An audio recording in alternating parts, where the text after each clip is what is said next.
केज तालुक्यामध्ये अपघात झाला। या घडीला एक महत्त्वाची बातमी येते। दुर्दैव असं की 4 जण यात ठार झालेत।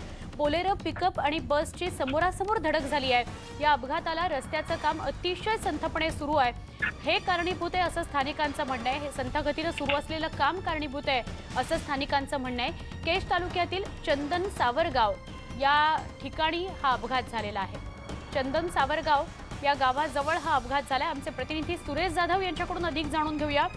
सुरेश, किती वाजताच्या दरम्यान अपघात झालाय, काय अपडेट आहे? चंदन सावरगाव जवळचा हा अपघात 1:30 वाजता ही घटना घडलेली।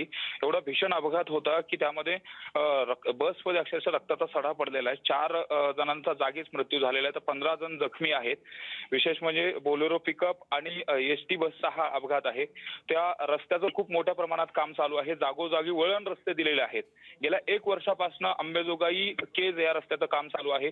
या संदर्भात तात्काळ काम करण्याची वारंवार मागणी केली गेली होती। हा एकच अपघात नाही तर अनेक अपघात या ठिकाणी झालेले आहेत। या अपघातामध्ये जे 4 जण मयत आहेत त्यापैकी 2 जण हे उमरग्याचे आहेत। त्यांची नावं अद्याप समोर आलेली नाहीत।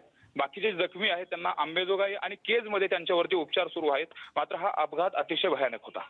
नक्की।